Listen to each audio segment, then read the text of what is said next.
Welcome to the Vector Accelerator podcast, where we delve into the profound journey of veterans navigating the transition from military service to civilian life. Join us as we explore the challenges faced and the critical question for clarity in identity, purpose, and community beyond the uniform. I'm your co-host, Michael Halterman. My friends call me Halty, and I hope you will too. I spent about 20 years in the United States Marine Corps, first 10 years as an infantryman, and the second 10 years in special operations. The best version of me is always in service to others. I'm joined by my co-host, Joe Lara. You know, I joined the Navy to serve 4 years thinking that was going to be it, but that quickly turned into 24 and it flew by. Today, the best version of me is serving and hustling for others so that they can find clarity. And Halty and I, we're here together, and we hope that you can find the best version of you. Today we have a special guest, Corey Fossbender. Welcome, Corey. Hey, welcome. Thank you for having me. Corey spent just over 30 years in the Air Force, with 27 of those years in Air Force Special Operations Command. He retired a little over a year ago and has been traveling the country with his lovely wife. And so the place we'd like to get started, especially since you're just going through and just transitioned, if you will, if you could distill your military to civilian journey into a single word or a short phrase that captures its essence, what would that word or phrase be? Wow, that's a great question. I don't know if I am eloquent enough to just speak in one word, but I would say what captures it, I feel like when I was in the military, especially as I was getting out even to the very end, I was on a speeding train, and parts of the compartment that I was in was on fire all the time. So the word I would use is transformation. Like I transitioned, but I transformed more so. And, you know, as the transition continues, as it will, I feel forever, the transformation, I would say, is that one word, because I've transformed. Like this beard I didn't have, thankfully, they're talking about it now in the military of having beards, but, you know, just certain transformations that happened, you know, owning some of my own time, owning some of my own choices. It was interesting. I wasn't used to it, but I'm glad to have had this opportunity. Yep. Joe, what are your thoughts? Yeah, I hope it becomes the cliche for all veterans is transformation. I really do. So much so that most of us, I think, when we think about transitioning out or separation, it's just the next step. It's the next natural progression of things. Career's ending, get a job, get a career, and just start moving forward. But what's interesting, Corey, is you've done a lot of work in the past year, and I'm kind of curious, like when did you feel like the transformation was sort of like clicking? I guess that's my question for you, because I think for me, you know, and Halty, we kind of know we're in this period of transformation, but when did you start feeling like, something's different? This isn't just the next step. I would say it was almost right before I got out. So I had saved a lot of leave.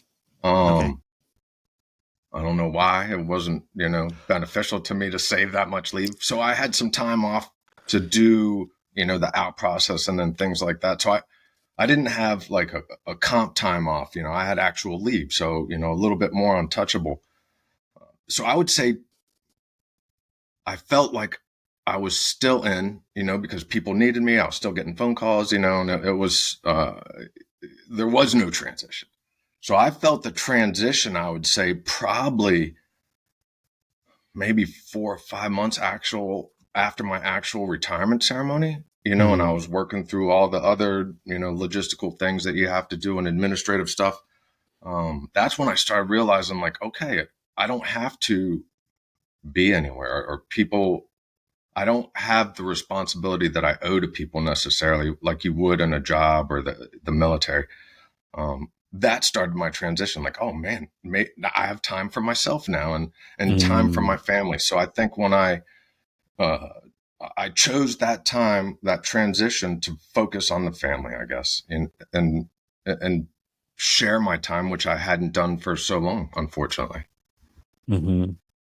Yeah, I had something so owning analogous. my own time, I guess, is when I felt it.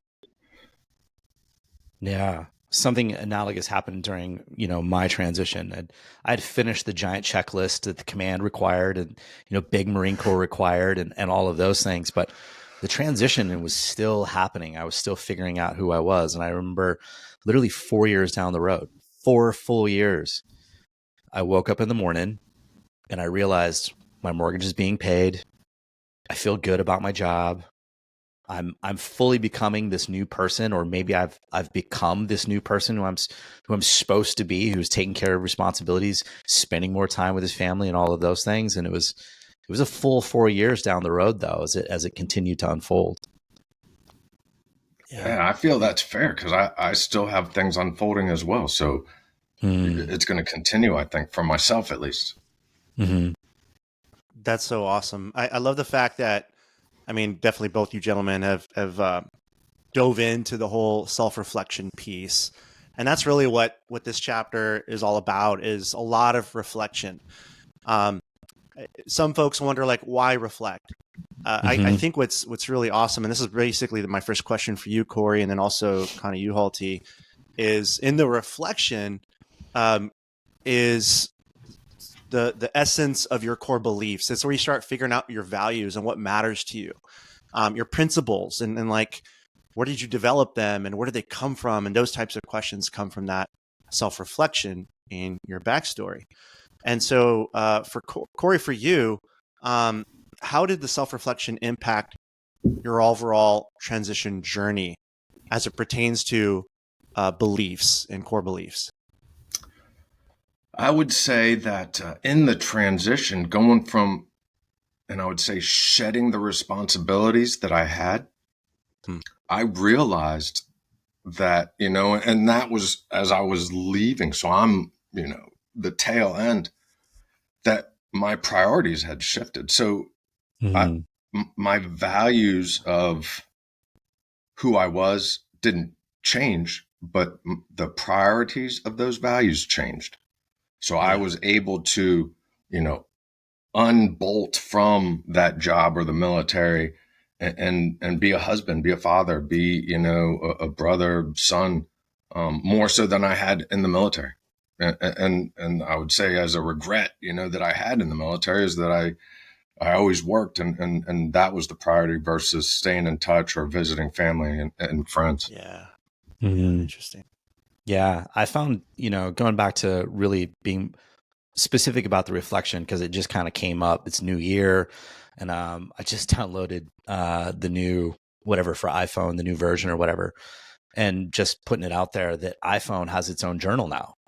So if you have an iPhone, you have a very quick at your fingertips opportunity to start capturing your thoughts, and then you can go back and reflect on it. And the beauty of the reflection that I found, and look, I don't journal every day. And I have my ups and downs where I'm journaling all the time, and then I forget for like a month or 3 weeks, and I'm like, that's right. Where's that thing? Let me go pick it back up. And I reread some of my ups and downs of my moods and how that affected me and my wife, and how that affected me and the family. And it's a really good way of starting to gauge: am I making some incremental improvements in these areas, or am I declining in some of these areas? And I need to really start to figure out how much my attitude is affecting others around me. And that was one of the biggest takeaways I've been getting, especially lately, through self-reflection, through journaling, and really starting to pull that apart. I love that, Halty. Thanks for sharing that new addition. And I think that's part of why we believe journaling and writing. Maybe it's typing a text, if that's the app, or printing the curriculum, that we've made for you to put pen to paper. That's the place to start. To add words to the inner monologue, because I think there's a lot of our thoughts that we hold inside, and we don't really process them well because we don't spend time with it. But by writing it down, you're taking the time to write, and it just adds this layer of reality to this inner monologue that we hold on. And Corey, as you were talking about, like, your core beliefs, I know, just talking to many veterans, one of their core beliefs is like huge responsibility, and possibly even letting down some of their military peers by leaving, right? Like, oh man, I have the sense of responsibility to them. I'm going to work to the very last day of my career because that's just how I feel and can't let go, kind of thing. And so there's a lot of wrestling and struggling with that? Was that anything that you had to sort of like check in with yourself and say, okay, with my values, what do I have to clearly suppress? Maybe not suppress, but refocus, kind of like you said, your priority with your family. That was a great example of refocusing. Were there any others that you had to sort of wrestle with or look at? I'm glad you asked that, because I've been thinking about that for the last year.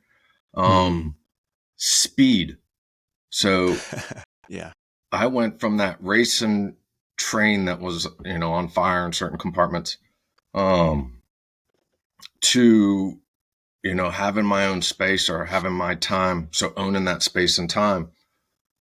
So then what changed is that I didn't prioritize like dropping everything I was doing to answer a text from someone. I was more in the moment. So I think what changed in my values were, this, whether it's social work or whatever, versus, more important, who's going to be here, who's laying on the pillow next to me, who's, sharing dinner. That's where I think my value of where I gave my energy,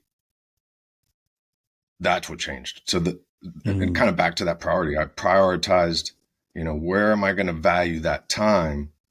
So that value is still a value, but it's shifted. It's 180 degrees from where it was. So some of my values have a different outlook versus what they once were, even though the values are still in the core of who I am. If that kind of lays out in an easy way to digest. Yeah, it totally does.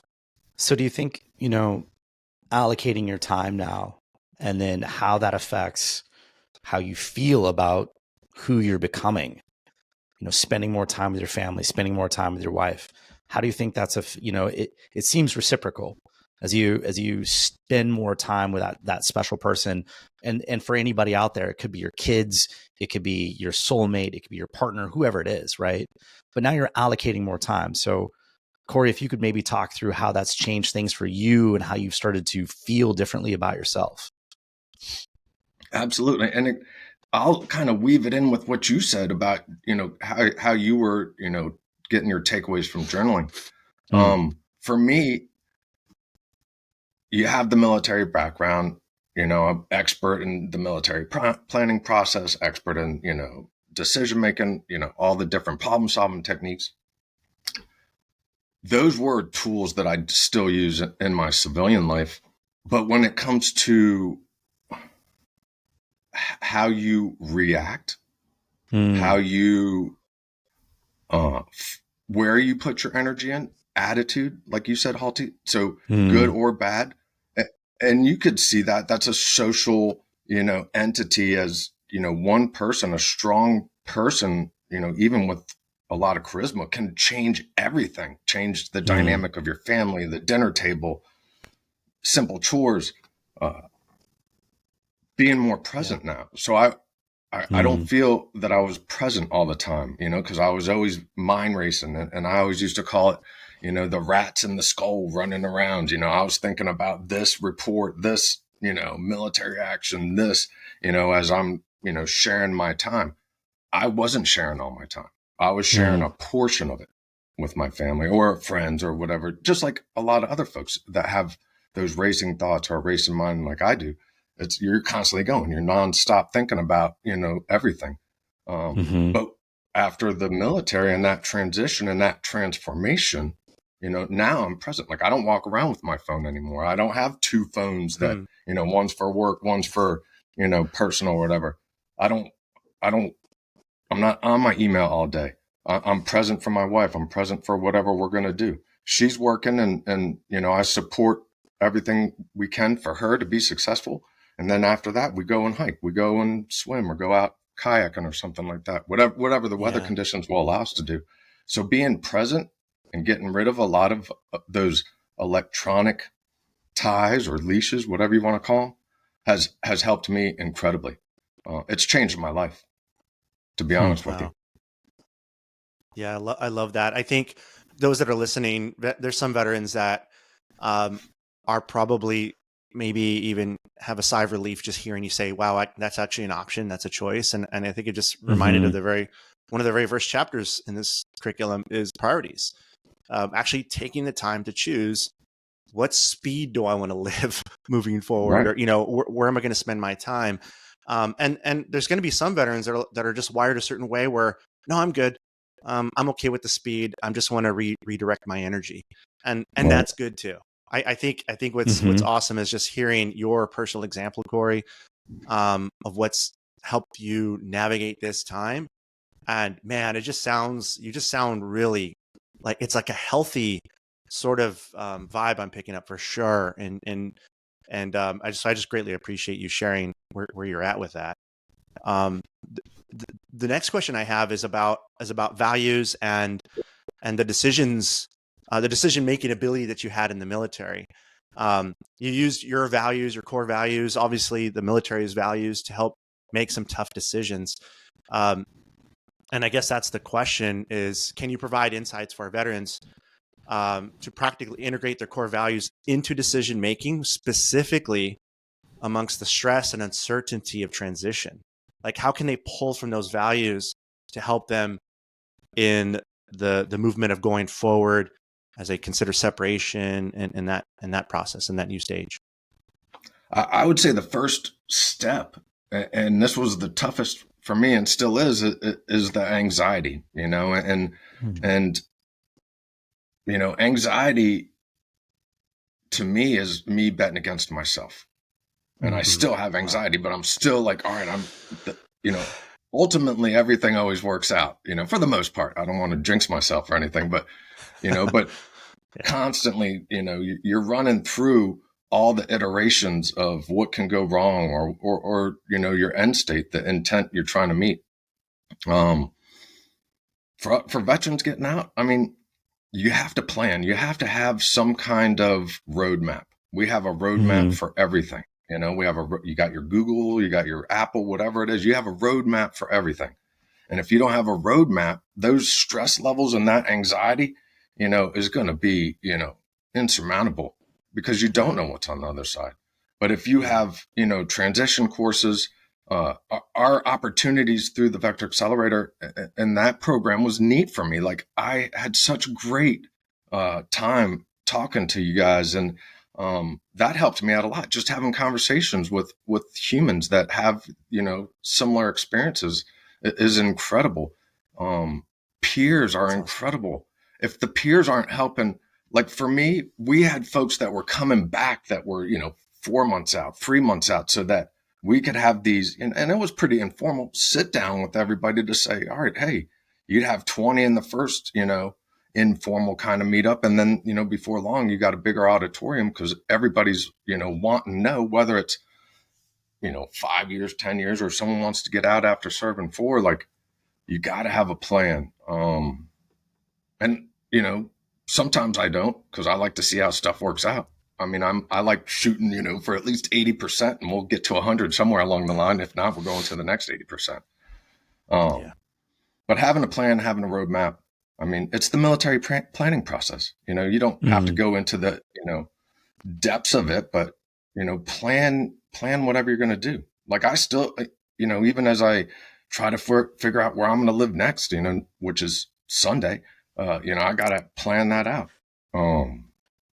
And then you can't just have what you're doing tomorrow, hopefully have a little bit longer, aspirations, 1 year plan, 3 years, or some stretch goals or something like that. But data, you got to have some data too. And if you're journaling, now you have a reference point to go back to see, hey, here I was with this is what I did right. This is what I did wrong. This is how it could be better. Like you debrief yourself or debrief those around you.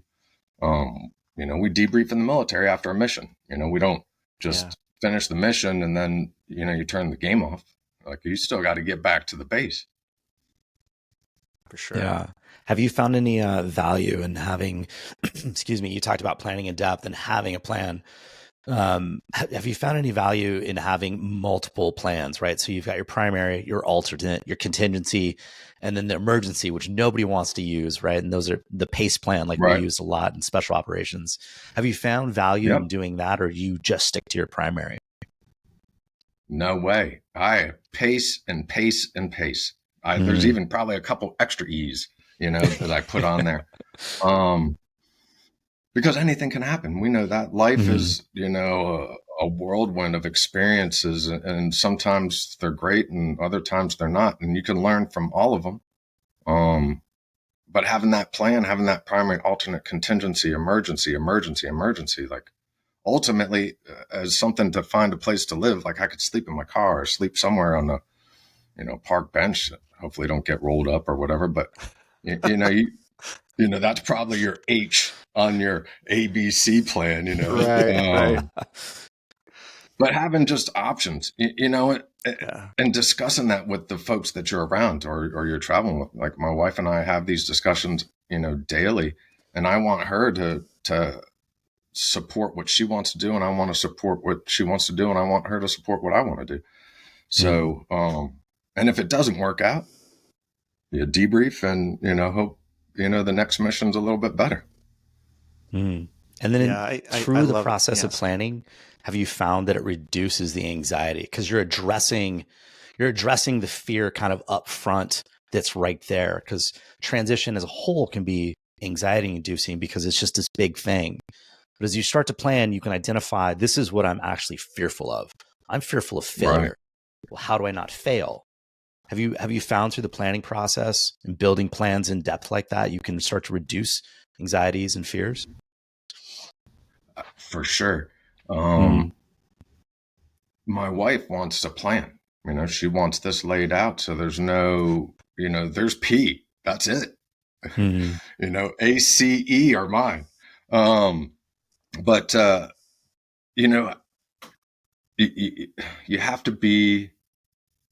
you have to know that you're not the only person. There's millions of people that have transitioned. But to be successful, and whatever your level or however you label success is, you got to have some kind of analysis. And to have analysis, you have to have a plan or process to know that if you either went the right way or the wrong way. So, like my wife does more Excel sheets than I do. So she's definitely more, administrative, academically, invested into the plan, and where I'm good with a bar napkin and, maybe in my hand or something, like we'll go here and then. Sounds familiar in my house. That's an old helicopter guy, if we hovered here, we didn't like it, we could move, so it wasn't like, it wasn't too crazy, but the anxiety, like you're saying, to alleviate it, you have to have those, lines filled in, those gaps filled in, for when something that doesn't go as planned or, there's some kind of deviation, you're not going to freak out. I, on the other hand, sometimes like anxiety and stress. I've lived with it my entire life and I thrive in that environment. So sometimes I even add extra stuff just to make it a little bit more sporty. My wife doesn't that's a whole nother episode. Yeah, that's a whole nother episode. If she sees this, she'll know. Yeah, I appreciate the whole planning piece. I remember that first big leap from active duty to civilian. I did have some data, I was kind of an analytical mindset, right? So I had my timelines.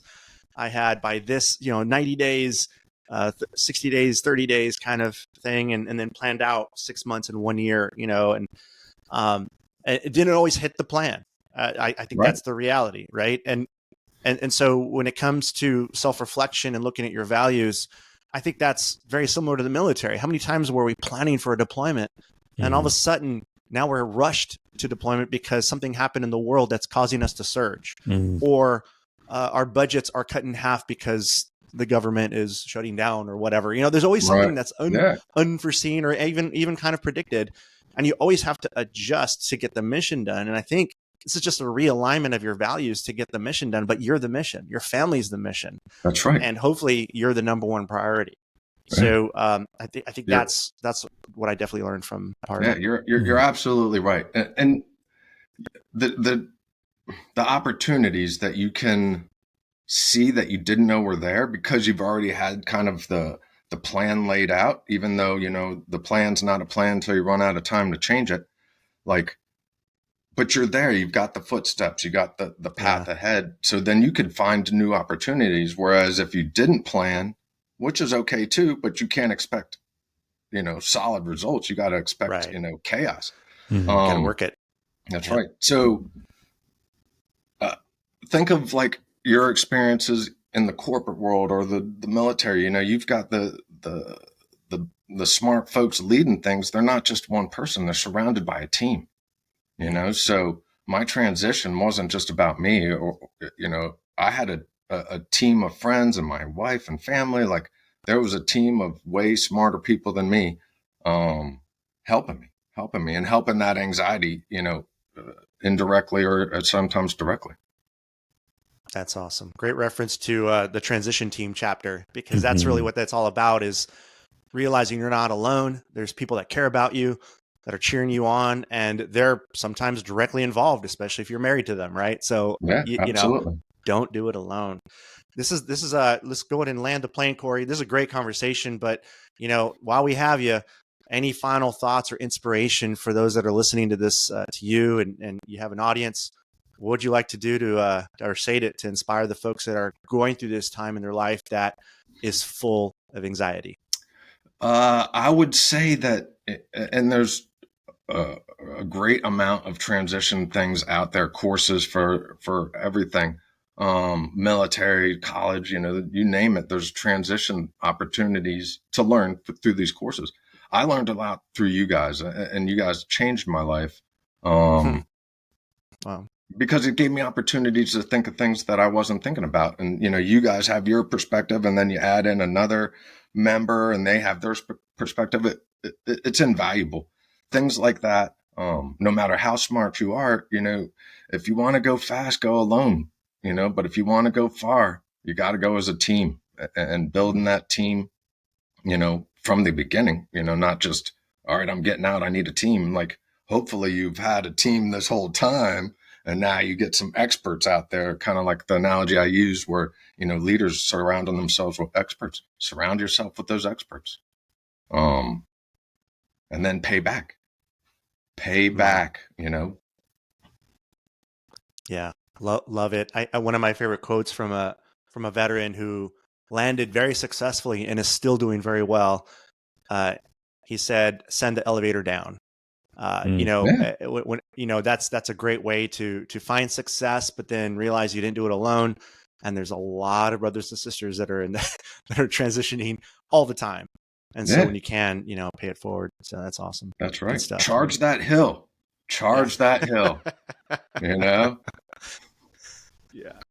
Thanks so much, Corey, for joining us, man. It's been a pleasure. Getting to know you in this past year. It's been awesome to see you progress through this time, and just grateful that you've been able to dive in and share with us today. And how could folks? I know you're traveling the country, but how could folks get a hold of you? How can people find you if they want to get in touch? Ooh, that's a good question. I've not opened up too much into the socials, and I think my LinkedIn's from probably 5 or 6 years ago. Maybe just LinkedIn, and then I owe it to get it updated.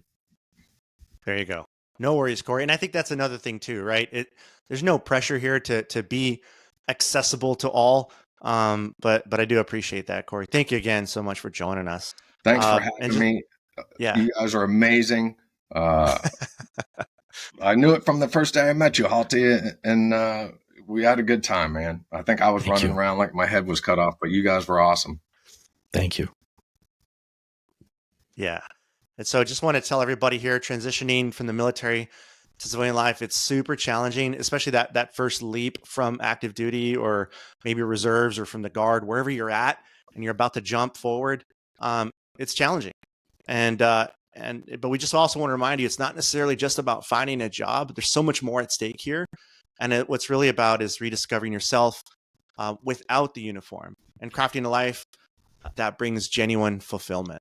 And there's a lot to figure it out, but like Corey said, don't do it alone. And so we want to invite our guests to head over to vectoraccelerator.org, where you can download our transition checklist and our role in Vector Accelerator's self-guided virtual course to accelerate your journey to clarity, conviction, and confidence.